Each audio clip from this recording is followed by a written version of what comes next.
সরকার খুব খুব সাবধান, খুব খুব সাবধান। সাবধান করেই পরে কিন্তু আজ আমরা কোথায় দাঁড়িয়ে? এই মহাজাতি সদরে বাম দিকে বাঙালি মনীষীদের স্নেহধন্য আশীর্বাদ ধন্য যে মহাজাতি সদন, সেখানে উর্দু ঘোষণা আমরা গিয়ে তার উপর বাংলা পক্ষর জাতীয় সংগঠনের পোস্টার লাগিয়েছি। এই মহাজাতি সদন তার সামনে চিত্তরঞ্জন এগিয়ে আমাদের বাঙালি জাতির অভিভাবক চিত্তরঞ্জন, যার এই বছর 100তম মৃত্যুবার্ষিকী। চিত্তরঞ্জন এভিনিউর শুরু থেকে চিত্তরঞ্জন এভিনিউর শেষ আমাদের এই মহাপুরুষের গায়ে শুধুই গুটকার দাগ ডিভাইডার দেখতে বুঝতে পারবে, দেখতে পাবে। ওপারে এই রাস্তা পেরোলে তোমার আমার সকলের 60 লাখ পূর্বপুরুষকে 1943 সালে কালোবাজারি এবং মজুতদারি করে খুন করেছিল যারা তাদের নাতি পুতিরা থাকে। আমরা সেইখানে দাঁড়িয়ে আছি। এখান থেকে খুব কাছে খেলাফত কমিটির অফিস, যারা মিটিং করে বলেছে যে পশ্চিমবঙ্গে WBCS এ বাংলা বাধ্যতামূলক করা যাবে। তার পাশে কেশব ভবন, RSS পশ্চিমবঙ্গের হেডকোয়ার্টার, বাংলা ও বাঙালি শত্রুদের আখড়া। আর এই পাশে সম্মান কাগজ, যার বিধায়ক যে কিনা জোড়াসাঁকোর বিধায়ক, সে ওপেন বিজ্ঞাপন দেয় সম্মান কাগজের পদের জন্য যে মারামারি ছাড়া কাউকে নেওয়া হবে না। আমরা সেইখানে দাঁড়িয়ে আজকে বাংলা পক্ষর দ্বিতীয় জাতীয় সম্মেলন করছি, বাঙালি জাতির জাতীয় সম্মেলন করছি। বাংলার মাটিকে তাই বাংলা ও বাঙালির শত্রু মুক্ত করতে হবে। করবে তোমরা জেলারা, এটা মায়ের নির্দেশ পালন করতে হবে। এই ভাবে তো সম্মান তো বাপের টাকা তো। আজ বাংলা বাঙালি জাতি তথা ভারতের এক সংকটকালে বাংলা পক্ষর দ্বিতীয় জাতীয় সম্মেলন হচ্ছে। পহলগামে যে নারকীয় জঙ্গি হামলা হয়েছে, আমরা তার বদলা চাই। পাকিস্তান অকুপাইড কাশ্মীর পুরোপুরি ফেরত চাই। আর নাটক নয়, কোন নাটক চাই না। আমরা জমি চাই, হোয়াটসঅ্যাপে ম্যাপ চাই। খুব স্পষ্ট কথা। অনেকদিন হোয়াটসঅ্যাপে হয়েছে, এবার আমরা জমি দেখতে চাই। এবং অনেক বলে না বাংলা পক্ষকে, তোমরা বাঙালি নাকি বাঙালি? এই নামের মধ্যে আলী থাকা একজনের শেষ যাত্রায় গতকাল বাংলা পক্ষ ছিল ঝন্টু আলী শেখ। তাই আমরা কিন্তু চেষে জানি সাম্প্রদায়িকতা, মৌলবাদ এবং দাঙ্গাবাজের বিরুদ্ধে লড়তে হবে একসাথে। এটাই মুর্শিদাবাদের যে ভয়াবহ ঘটনাগুলি ঘটেছে তার থেকে শিক্ষা। আল্লাহু আকবার বা জয় শ্রীরাম। যে রঙের হোক ঝান্ডা, দাঙ্গা করলেই না। যে রঙের হোক ঝান্ডা, দাঙ্গা করলেই না। আমাদের আর এটাই। তাই জন্যই পয়লা বৈশাখে আমাদের মিছিল থেকে স্লোগান কি উঠেছিল? দাঙ্গাবাজের আস্তানা জ্বালিয়ে দাও, পুড়িয়ে দাও, দাঙ্গাবাজের চামড়া ফুটিয়ে দেবো আমরা। খুব স্পষ্ট। কিন্তু এগুলো তো এই সময়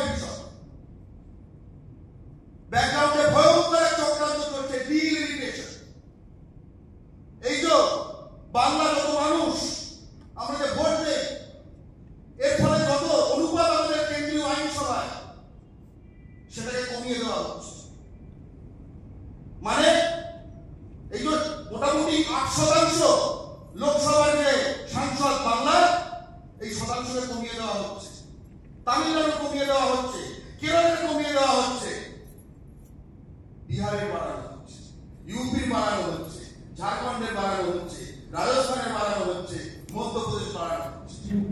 বোঝা গেল? অর্থাৎ বাঙালিকে চিরতরে দ্বিতীয় শ্রেণীর মানুষ বানানোর চেষ্টা তার নিজের রক্তে স্বাধীন করার আছে। আমরা এটা মেনে নেব না। বাংলা পক্ষ প্রথম থেকে দিল্লি ব্রিটিশের বিরুদ্ধে লড়াই করেছে এবং লড়াই করবে, কিন্তু আমাদের থেকে বেশি ওরা হয়ে গেল কি করে? তার কারণ কেন্দ্রীয় যখন পপুলেশন কন্ট্রোল আইন করা হয়েছিল, তখন রাষ্ট্রীয় যে নীতি আমরা সেটা অনুসরণ করেছিলাম, ওরা করেনি। হাম তো হামারা তো বাকি বঙ্গাল ভেজ তো, তারা এই নীতি অনুসরণ করেছিল। তার ফলাফলে আজকে বুঝতেই পারছে তারা কেন্দ্রীয় ভাবে সম্পূর্ণভাবে আমাদের এই বহুজাতি বহুভাষী আমাদের এই স্বপ্নের ভারতবর্ষকে একখানা হিন্দি সাম্রাজ্যবাদী একখানা কেন্দ্র এবং তার অহিন্দি বেশ কিছু উপনিবেশ, এই ধরনের একখানা পরিকল্পনায় তারা এটাকে পরিণত করতে চায়। আমরা হতে দেব না, আমরা স্পষ্টত হতে দেব না। এবং তাই জন্যই দুই সপ্তাহ নীতির ভিত্তিতে অল ইন্ডিয়া জনসংখ্যা নিয়ন্ত্রণ আইন চাই। খুব স্পর্শের অন্য কোনো সমাধান নেই। সর্বভারতে অল ইন্ডিয়া, শুধু আমাদের এখানে কোনো লাভ নেই, তাই না? প্রোডাকশন যেখানে সবচেয়ে বেশি হয় সেখানে যদি আইন পাস না হয়, প্রোডাকশনে ভেদ হয়ে যেখানে হয় সেখানে শুধু আইন পাস করে কি হবে, তাই না? উৎসব এবং গর্ভনীয় যখন এখানে পৌঁছাবে এই হচ্ছে কথা। আর আইন না করলে আমরা বাংলা ও বাঙালি শত্রুদের জনসংখ্যা নিয়ন্ত্রণ নিয়ে সচেতনতা বৃদ্ধির নানা পাঠ দেব। প্রথমে সহজ পাঠ, তারপরে কঠিন পাঠ, কারণ রাষ্ট্রীয় নীতি সেটাকে কিন্তু বাস্তবায়ন করতে হবে। আমাদের লক্ষ্য যুক্তরাষ্ট্রের কাঠামোকে রক্ষা করা। আজকে এই মহান জাতীয় সম্মেলনে সম্মতি জানিয়েছে কর্ণাটকে, তামিলনাড়ু, মহারাষ্ট্রে, পাঞ্জাবে সহ কোশলী সহ ভারতের বিভিন্ন জাতি, তাদের জাতীয় সংগঠনরা, বলতে পারো কর্ণাটকের বাংলা পক্ষ বা এই ধরনের, তারাই আমাদের সম্মতি জানিয়েছে। তার মানে এইটাই হচ্ছে বৈচিত্র্যের মধ্যে ঐক্য, এটাকেই বৈচিত্র্যের মধ্যে ঐক্য আমরা এটা ধারণ করি। বাংলা পক্ষ স্পষ্টত যে যুক্তরাষ্ট্র কাঠামোর কথা বলতে চায়, সেখানে পররাষ্ট্র অর্থাৎ এক্সটার্নাল ডিফেন্স, প্রতিরক্ষা অর্থাৎ এক্সটার্নাল ডিফেন্স, পররাষ্ট্র অর্থাৎ এক্সটার্নাল অ্যাফেয়ার্স এবং মুদ্রানীতি অর্থাৎ ফরেন পলিসি, এই তিনটি থাকবে কেন্দ্রীয় সরকারের কাছে, বাকি সব কিছু রাজ্যের হতে হবে। এইটাই বাংলা পক্ষর অন্তিমতম লক্ষ্য। আমরা আসলে চিত্তরঞ্জনের স্বপ্ন দেখা ভারতবর্ষ করতে চাই। আমরা 15ই আগস্ট 1947 লুট হয়ে যাওয়া প্রতিশ্রুতি আমরা আমাদের মধ্যে ধারণ করি এবং বাস্তবায়ন করতে চাই। এবং আমরা আমাদের মাটিতে যখন এই কথাগুলি বলছি, কত সহযোগিতা আসতে পারেনি বেশ কিছু জেলায়, কারণ তারা পশ্চিমবঙ্গে নেই, তারা বাইরে কাজ করছে, গুটিয়ে আছে। আর গুটিয়ে আছে বলে বাংলা পক্ষ তাদের মধ্যে সাহস সঞ্চার করে।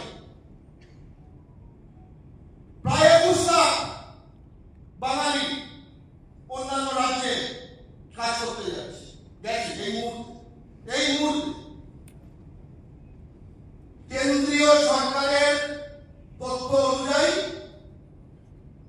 এই মুহূর্তে পশ্চিমবঙ্গ হলো ভারতের অন্যান্য রাজ্য থেকে যে রাজ্যের দিকে ধাবিত হচ্ছে, সেই টার্গেট রাজ্যগুলোর মধ্যে প্রথম দিনের মধ্যে আছে পশ্চিমবঙ্গ। অদ্ভুত, আমার ছেলে 21 লাখ বাইরে গেল, আর সবচেয়ে বেশি যেখানে টার্গেট করে পৌঁছচ্ছে সেই তালিকাতে প্রথম দিনে পশ্চিমবঙ্গ হলো। সেই তালিকাতে সারা ভারতে প্রথম 3টে জেলার মধ্যে হওয়া কেন নিয়েছি না, একদিন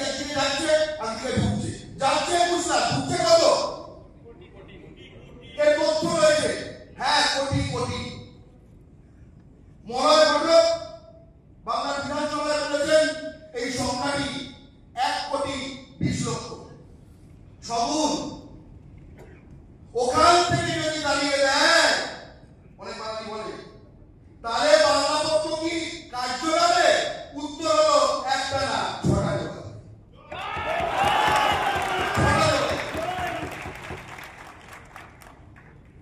কিন্তু 6টা নয়। কদিন আগে পশ্চিমবঙ্গ জুড়ে বিজেপি দল যে বিহার দিবস পালন করেছে, সেই বিহার দিবস অনুষ্ঠানে এসে বৈশালী নামক এক জেলা নাকি আছে বিহারে, সেখানকার এক এমপি বিজেপি, সে এসে ধন্যবাদ দিয়েছে। কাকে ধন্যবাদ দিয়েছে জানি না, কাকে ধন্যবাদ দিয়েছে জানি না, যে 2 কোটি বিহারের মানুষ এখানে কাজ করছে। আমার প্রশ্ন, আমার একটা ভাই হলে পশ্চিমবঙ্গের বাইরে কেন?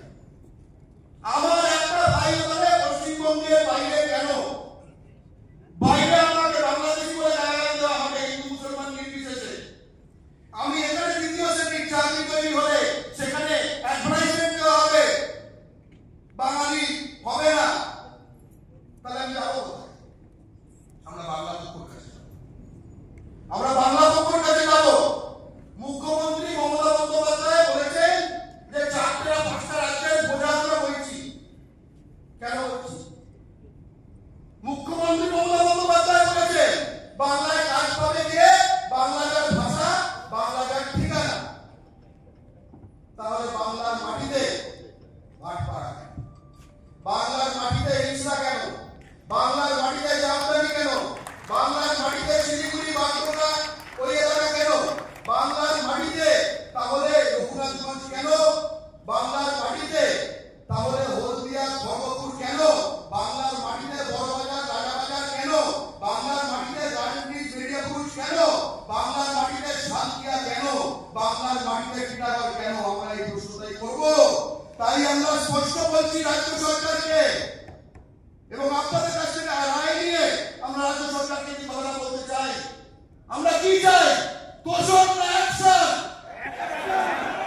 তোষণ না অ্যাকশন। খুব স্পষ্ট কথা। এই বার্তা যেন সকলের কাছে যায়। সামনে নির্বাচন, 2026-এ বিধানসভা নির্বাচন। বাংলা পক্ষ ভোটে লড়ছে না। বাংলা পক্ষের দাবিগুলো প্রতিটি কেন্দ্রে যাতে ভোটে লড়ে, বাংলা পক্ষ তার জন্য তৈরি। কি সেই দাবি? ভূমিপুত্র সংরক্ষণ। শুনে শুনে কান পচে গেছে কি এতদিনে? যারা এটা করতে পারে এই রাজনৈতিক দলগুলো, তাদের যদি আমরা বাঙালিটাকে পচিয়ে না দিতে পারি, তারা যদি আমাদের কান পচে যায়, আমাদের কান বদলে ফেলতে হবে, আমাদের নতুন রকম কান বানাতে হবে। ওদের কাছে বাংলার মানুষের কাছে পচিয়ে দিতে হবে যে তোমরা পচা, তোমরা ভূমিপুত্র সংরক্ষণ করো না, তোমরা পচা। বাংলাকে, এই পশ্চিমবঙ্গকে ভাঙার চেষ্টা করছে, বঙ্গভঙ্গ ষড়যন্ত্র হচ্ছে। বাংলা ভাগ করার ষড়যন্ত্র যারা করবে তাদের কিন্তু ধ্বংস করে দিতে হবে, খুব স্পষ্ট কথা। এবং আগামী নির্বাচনে স্পষ্টত এদের বিচ্ছিন্ন করতে হবে। প্রত্যেকটি আসনে বাঙালি সহ ভূমিপুত্র প্রার্থী চাই, এবং যে যে আসনে এরকম হবে না মিক্স, তখন বাঙালিরা ভূমিপুত্র প্রার্থীকে জেতাতে চায়, জেতাতে।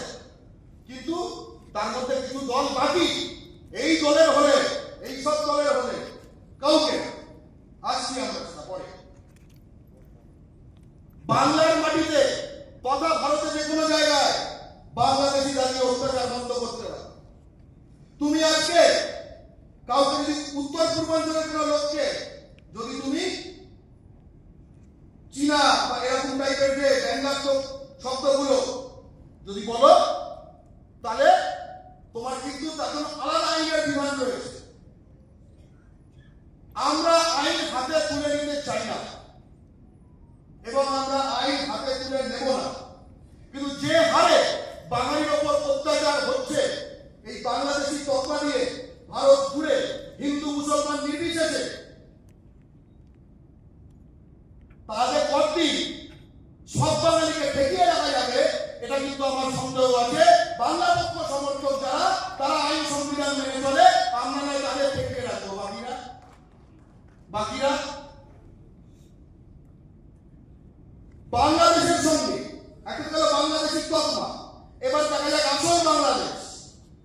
তিস্তা চুক্তি নিয়ে এই নাটক বন্ধ করতে হবে, তিস্তা চুক্তি সম্পূর্ণভাবে বাতিল করতে হবে, একদম বস্তায় একদম ফেলে দিতে হবে, স্পষ্ট কথা। এবং এই আলু পাঠানো, আদানির বিদ্যুৎ পাঠানো, এইসব বন্ধ করতে হবে, স্পষ্ট কথা, কোনো মানিত চাই না।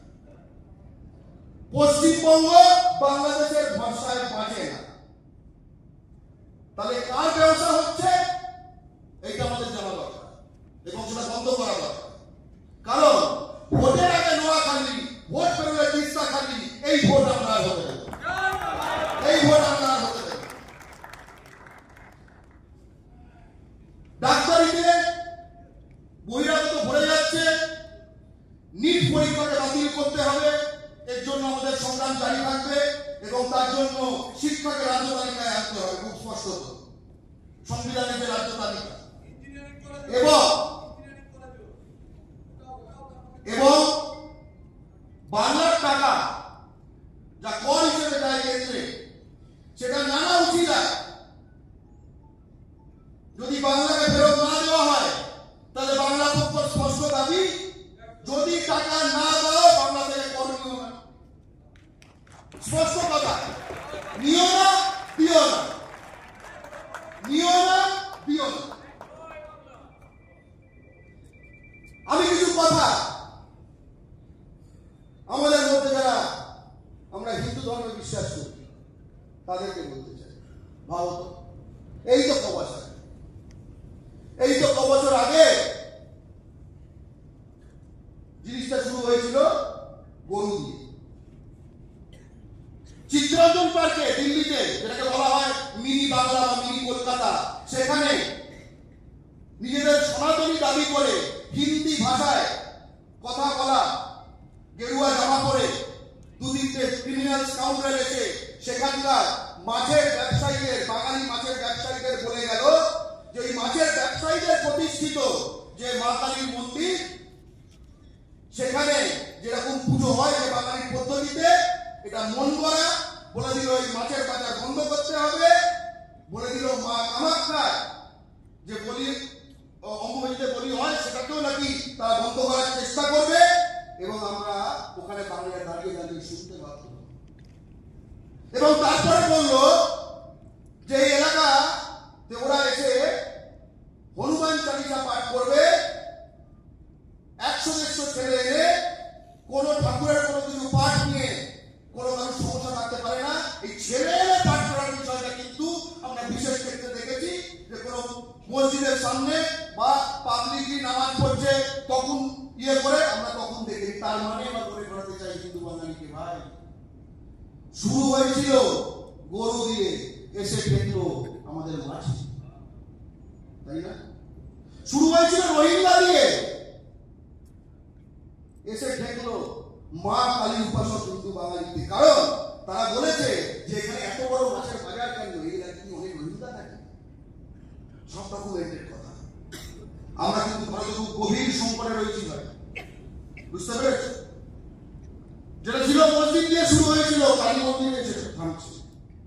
তার মানে তারা তাদের কাছে আমরা হিন্দু হই বা মুসলমান, চাল উপাসক হই, যে মাংসই খাই, আমরা বাঙালি, আমরা বাঙালি, আমরা বাঙালি।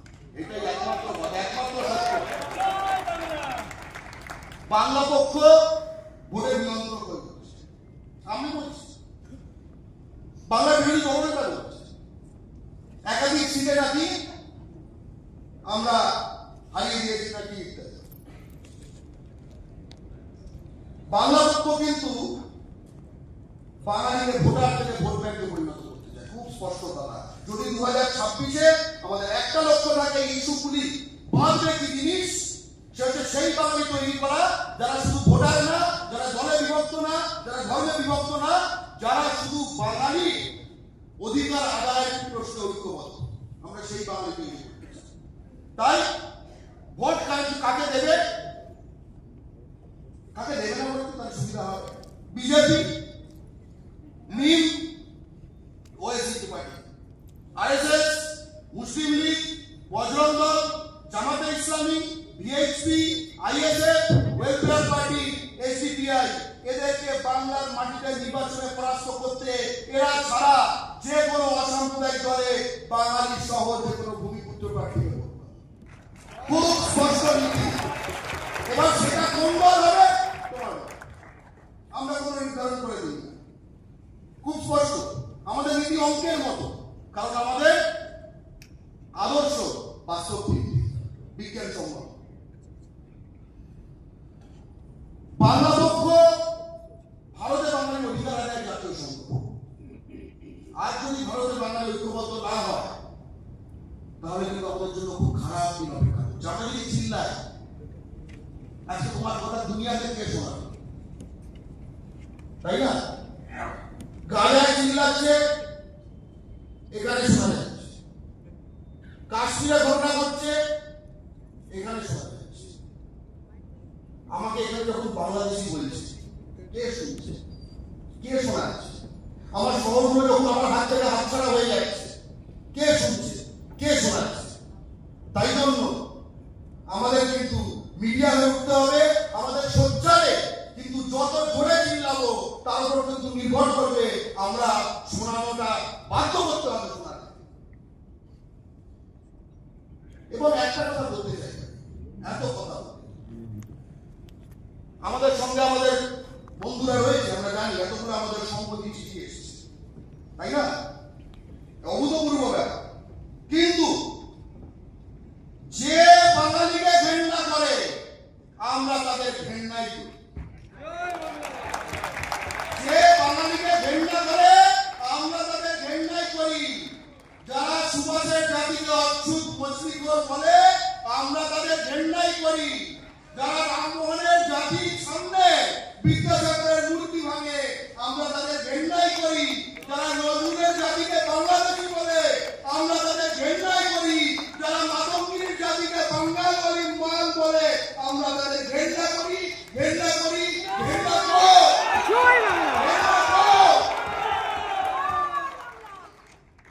এই ঘেন্না পবিত্র, এই ঘেন্না হলো সভ্যতা এবং অসভ্যতার মধ্যে দেওয়াল।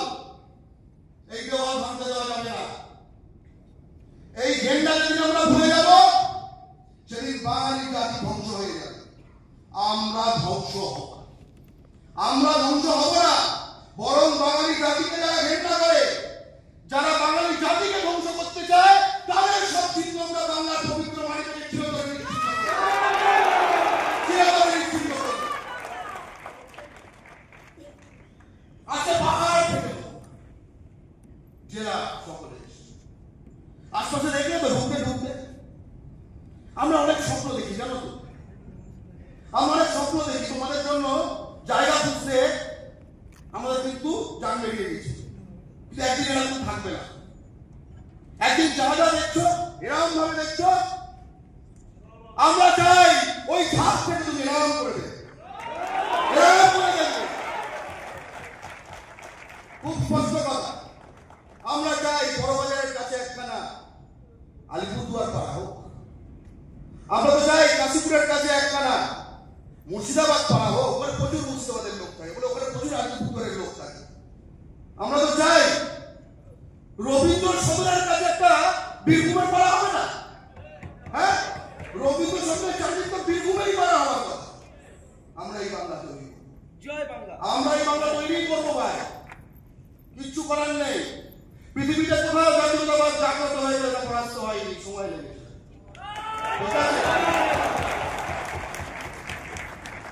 এবং নরম হয়ে ও তো ভালো, ও বহুদিন ধরে আছে, শোনা যায় তো, বহুদিন ধরে আছে। কদিন আগে অর্জুন সিংহ বলেছে 140 পর্যন্ত আমাদের গালাগাল করছিল এই জায়গা থেকে ধর্মতলা।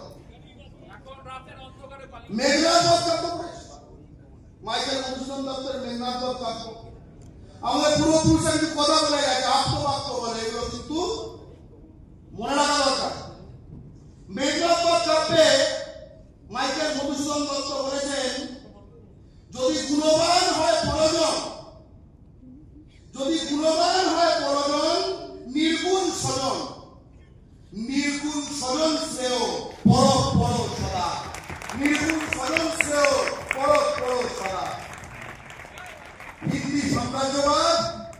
একটি রাজাকার বিভীষণ মির্জাফর দালাল তৈরির প্রকল্প। খুব স্পষ্ট কথা, খুব স্পষ্ট কথা। তাই এবার মেঘনাথ জিতবে, এবার মেঘনাথ জিতবে। সোনার লঙ্কায় কোন মির্জাফর অবশিষ্ট থাকবে, কোন মির্জাফর অবশিষ্ট থাকবে। আজকে আমরা সবাই মিলে একটা কবিতা লিখতে শুরু করেছি। হয়তো বুঝতে পারো, হয়তো বুঝতে পারছো, হয়তো বুঝতে পারার লোক এক জায়গায় জুড়ে দিল। আমরা বলছি এই কবিতায় ওই আসানসোলে যে বৃদ্ধকে ফেলে দেওয়া হয়েছিল, তার পেটিএম থেকে বাংলা বেরিয়েছিল বলে তাই ফেলে দেওয়ার সময় একটা চিৎকারটা আছে আমাদের এই কবিতাতে।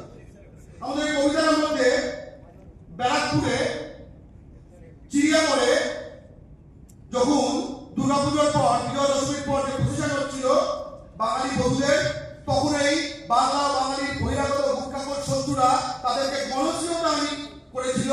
তখন যে তারা চিল দিয়েছিল আমাদের মায়েরা বোনেরা, তাদের সেই চিৎকার আছে। আমাদের নকশাল বাড়িতে নিজের মাটিতে প্রশান্ত বর্মন যখন এগরোলের দোকান দিয়েছিল, তখন একজন বহিরাগত তাদের কি উৎসব, সেখানে ডিম থাকতে পারবে না বলে তার 2000 টাকা 3000 টাকার পুঁজি ওই ডিমের যে কেসটা সেটা উল্টে যখন দিয়েছিল, ওই উল্টে দেওয়ার মুহূর্তে আমাদের এই গরিব ভূমিপুত্র ভাইয়ের মধ্যে ছ্যাক করে উঠেছিল। ওই ছ্যাক করাটা আমাদের এই কবিতার মধ্যে রয়েছে। আমরা একটা কবিতা লিখছি আজকে আনুষ্ঠানে কয়েক বছর আগে, যখন অন ক্যামেরা পরিযায়ী মালদা আফতাবুল খানকে অন ক্যামেরা পুড়িয়ে মারা হয়েছিল, অন ক্যামেরা, তখন সে শেষ মুহূর্তে বলেছিল জানে মেরো না। সেই শেষ মুহূর্তে আকুতি আমাদের এই কবিতার মধ্যে আছে। বৈদিক ভিলেজে যখন 4টে বহিরাগত মিলে আমাদের এক বাঙালি বোনকে গণধর্ষণ করে এবং তারপরে চেপে যাওয়ার জন্য থ্রেট করে, সেই গণধর্ষিতা বোনের কান্না আছে। বিহার থেকে আসা বাংলা ও বাঙালির শত্রু সঞ্জয় রায়ের ধর্ষণ ও খুন হওয়া বাঙালি বোন তিলোত্তমার চাপ চাপ রক্ত আছে। আমরা আজকে যে কবিতা দিচ্ছি সব তার মধ্যে রয়েছে। এই কবিতার একটি স্লোগান, এই স্লোগান একটি হুঙ্কার হবে। বাংলা ও বাঙালির শত্রুরা যেন বুঝে যায় যে এবার বাংলা ছেড়ে পালাতে হবে, কারণ এখানে বাঙালি আছে, এখানে বাঙালি আছে, এখানে বাঙালি আছে, বাঙালি আছে, বাঙালি আছে, এখানে বাঙালি থাকবে। আমাদের অনেক কিছু রক্ষা করতে হবে, অনেক কিছু রক্ষা করতে হবে। আমাদের ঘুম পাড়ে নিয়ে গান রক্ষা করতে হবে না,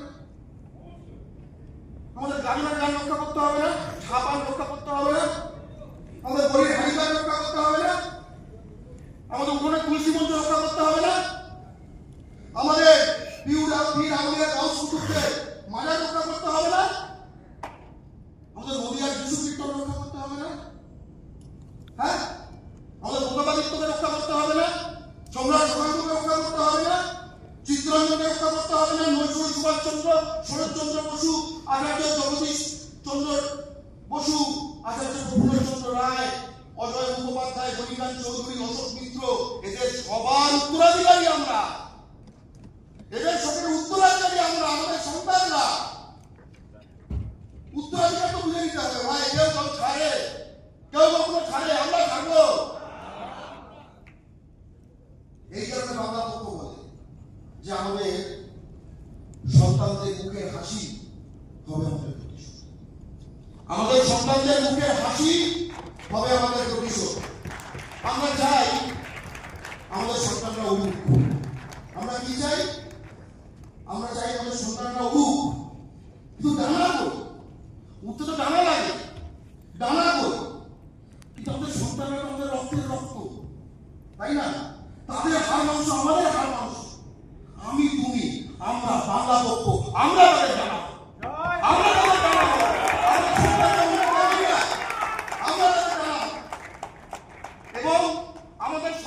যদি আমরা এইভাবে উঠতে দেব, তারা দুনিয়া ওপর উঠবে, দেখবে বিরাট এই পৃথিবী, কিন্তু নিজের মাটি রক্ষা করা কিন্তু তার জন্য প্রথম শর্ত।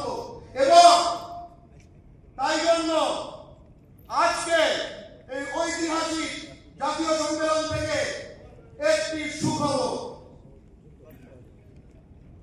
WBCS বাংলা বাধ্যতামূলকের যে আমরা লড়াই জিতেছিলাম, আমরা বলেছিলাম না চলে বিশ্বাস নেই, তার নোটিফিকেশন জারি হয়ে গেছে।